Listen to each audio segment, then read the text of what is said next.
Hello students, good morning. आप सब कैसे हो स्टूडेंट्स? आज हम लोग संस्कृत का 18वां पाठ अर्थात अष्टादश पाठ पढ़ेंगे। पाठ का नाम क्या है? अंगुलीमाला। अंगुलीमाल नाम क्यों पड़ा? अंगुलीमाल का मतलब है उंगलियों की माला, अर्थात उंगलियों की माला पहनने वाले पर ही इसका नाम पड़ गया था अंगुलीमाल। कौन था वो? तो पहले हम लोग इस पाठ की कहानी को समझेंगे। देखिए, प्राचीन काल में कौशल देश में अंगुलीमाल नाम का एक डाकू रहता था, ठीक है, जिससे लोग और प्रजागण अत्यंत भयभीत रहते थे। क्यों? क्योंकि उसका काम क्या था? तो लोगों को लूटना और मार डालना ही उसका प्रतिदिन का काम था, जिससे असयान हंति तेसाम, जिससे वो मारता था, उसकी उंगलियों को स्मृति रूप में अर्थात यादगार के रूप में क्या करता था? काट करके फिर उसे माला बना करके वो पहनता था, गले में धारण करता था। इस कारण से उसका नाम क्या पड़ गया था? अंगुलीमाल। अब पाठ का नाम समझ में आ गया होगा कि इस कारण से उसका नाम ही अंगुलीमाल पड़ गया। अंगुलीमाल मतलब उंगलियों की माला पहनने वाला, इस नाम से वह विख्यात मतलब प्रसिद्ध हो गया। क्या करता था आगे वो? तो अंगुलीमाल के दुष्कर्म से प्रजा अत्यंत दुखित थी। राजा प्रसन्नचित्त, जो उस राज्य के राजा थे, वो भी इसके कुकृत्य से अत्यंत कष्ट प्राप्त करते थे। प्रसन्नचित्त ने उसे पकड़ने का प्रयास किया, यहां तक कि उन्होंने सैनिकों को भी भेजा, लेकिन तो भी वो सफलता नहीं प्राप्त कर सके। राजा प्रसन्नचित्त जो थे वो बुद्ध भगवान के शिष्य थे। फिर उन्होंने क्या किया? तो भगवान बुद्ध से उसके विषय में, अंगुलीमाल के विषय में उन्होंने निवेदन किया कि गुरुदेव, अब आप ही कुछ कर सकते हैं। उस पे बुद्ध ने क्या किया? तब अंगुलीमाल के समक्ष मतलब निकट धर्मोपदेश करने के लिए गए, उसे धर्म की शिक्षा देने के लिए गए। अंगुलीमाल ने बुद्ध को देखकर क्रूरता से उन्हें मारने के लिए अधावत मतलब उनकी तरफ दौड़ा। बुद्ध स्थिति को समझ गए। उन्होंने अपने तपोबल से ज्ञान को प्रकाशित किया। अंगुलीमाल दूर से ही फिर अभाष्यत तिष्ठ, दूर से ही उन्हें क्या कहा? दूर से ही उन्हें अभाष्यत मतलब कहा, क्या कहा? तिष्ठ, रुको, अत्र तिष्ठ, यहीं रुको। इस पर करुणा के स्वर में बुद्ध ने कहा, करुणा भरे स्वर में बुद्ध ने क्या कहा? क्या कहा? तो कहा, अहम तिष्ठामि, मैं रुक रहा हूं, किंतु त्वं कदा स्थास्यसि, किंतु तुम कब रुकोगे? मैं रुक रहा हूं, किंतु तुम कब रुकोगे? इतना बात जब भगवान बुद्ध ने कहा, तो उनके करुणा भरे स्वर में दया भाव को देखकर वो आश्चर्यचकित हो गया कि मैंने तो इस तरह से बोला है और वो इतनी करुणा भाव में दया भाव दिखाते हुए कह रहे हैं, मैं तो रुक रहा हूं, तुम कब रुकोगे? तो उनके इतना कहते ही वो आश्चर्यचकित होकर देखने लगा। पुनश्च बुद्ध से समक्षे अनुद्भूत, फिर वो बुद्ध के समक्ष क्या हुआ? प्रकट होकर के उनके सामने झुक गया। जब वो झुक गया, उसके बाद से क्या हुआ? बुद्ध तदा धर्मस्य परहितस्य प्रेम्ण करुणाश्च शिक्षा तस्मै अददात्। तब बुद्ध ने धर्म की, परहितस्य दूसरे के हित की, दूसरे की भलाई करने के लिए, प्रेम्ण प्रेम की और करुणा की शिक्षा उसे प्रदान किया। जब इतना शिक्षा बुद्ध ने अंगुलीमाल को दिया, तो अंगुलीमाल के अज्ञानता का अंधकार जो था वो नष्ट हो गया। फिर उसने उसी क्षण जो उंगलियों की माला गले में पहना हुआ था उसे तोड़ के छिन्न भिन्न कर दिया। अपने तलवार को फेंक दिया।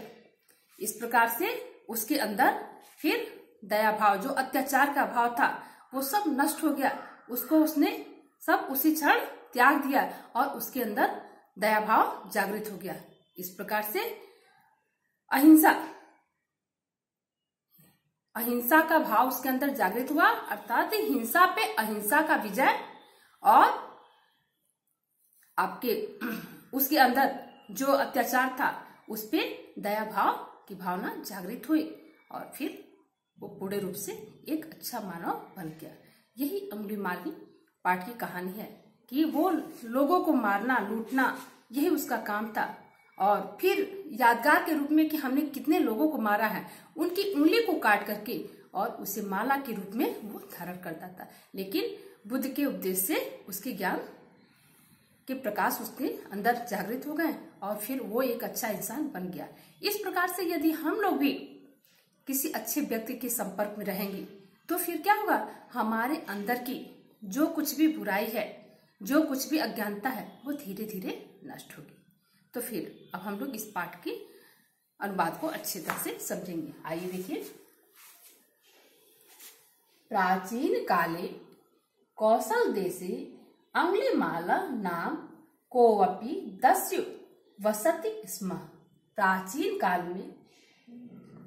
काल के कौशल देश में अंगुलीमाल नाम का कोऽपि मतलब कोई, अपि मतलब भी, कोई, दस्यु मतलब डाकू, वसति स्म रहता था। प्राचीन काल में कौशल देश में अंगुलीमाल नाम का कोई डाकू रहता था। तेन जना प्रजा च बहुभीता आसन, जिससे जना मतलब लोग, प्रजा मतलब प्रजा, जिससे लोग और प्रजागण, च और, जिससे लोग और प्रजागण बहुभीता अत्यंत भयभीत, आसन मतलब थी, जिससे लोग और प्रजागण अत्यंत भयभीत थी। लोका नाम लुंठनम हननम च तस्य दैनिकम कृत्यमासीत। लोगों को लूटना, लुंठनम मतलब लूटना, लोका नाम लोगों को लूटना, और हननम मारना, उसका दैनिकम कृत्यमासीत, उसका प्रतिदिन का काम था। लोगों को लूटना और मारना उसका प्रतिदिन का काम था। कैसे मारता था? जान से मार देता था।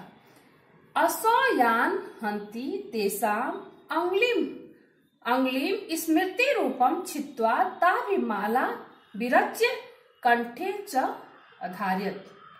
जिसे वह मारता था, हंति, जिसे वह मारता था, तेषाम उनकी उंगलियों को यादगार, स्मृति रूपम यादगार के रूप में, छित्त्वा काट करके वो क्या करता था, माला बनाकर, विरच्य माला बनाकर, कंठे च अधार्यत गले में धारण कर लेता था, पहन लेता था।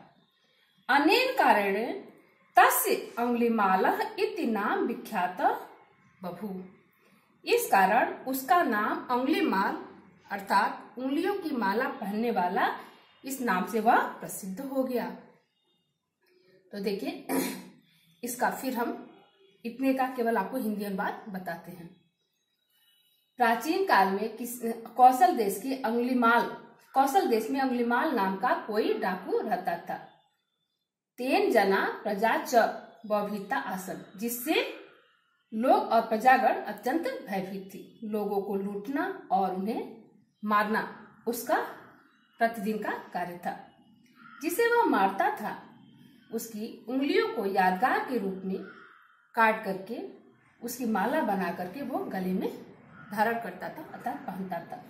इस कारण से उसका अंगुलीमाल नाम अर्थात उंगलियों की माला पहनने वाला, इस नाम से वह प्रसिद्ध हो गया। आगे देखिए। अंगुलीमालस्य दुष्ट कृत्य प्रजा अतिव दुखिता आसीत्। अंगुलीमाल के दुष्कर्म से प्रजा, अतिव मतलब अत्यधिक, बहुत, प्रजा बहुत दुखित थी। अंगुलीमाल के दुष्कर्म से प्रजा बहुत दुखित थी। राजा प्रसन्नचित्तोस्य क्रूर कृत्ये भृंसम दृशं कष्टं प्राप्नोत। राजा प्रसेनजित उसके कुकर्म से अत्यंत कष्ट प्राप्त करते थे। प्रसेनजिता तस्य निग्रहेण बहु प्राप्यत। सैन्य बलम च प्रेष्यत परम तथापि सफलता न प्राप्नोत। प्रसेनजित उसे पकड़ने के लिए बहुत प्रयत्न किए और सैनिकों को, सैन्य बलम और सैनिकों को भी प्रेष्यत मतलब भेजे। प्रसेनजित उसे पकड़ने के लिए बहुत प्रयत्न किए और सैनिकों को भी भेजे, परम तथापि सफलता न प्राप्नोत, लेकिन सफलता को प्राप्त नहीं कर सके। देखिए इतना। फिर अंगुलीमाल के दुष्कर्म से प्रजा बहुत दुखित थी। राजा प्रसेनजित उसके कुकर्म से बहुत कष्ट प्राप्त करते थे। प्रसेनजित उसे पकड़ने का बहुत प्रयत्न किए और सैनिकों को भी भेजे, परंतु सफलता को नहीं प्राप्त कर सके। तो स्टूडेंट्स, आज हम लोग बस इतना ही इसका आधा भाग का अनुवाद समझे हैं पार्ट 1 में, और इसका जो बाकी हिस्सा है उसको पार्ट 2 में हम लोग पूरा करेंगे। तो फिर हमारा ये पार्ट कवर हो जाएगा। तो तब तक के लिए थैंक यू।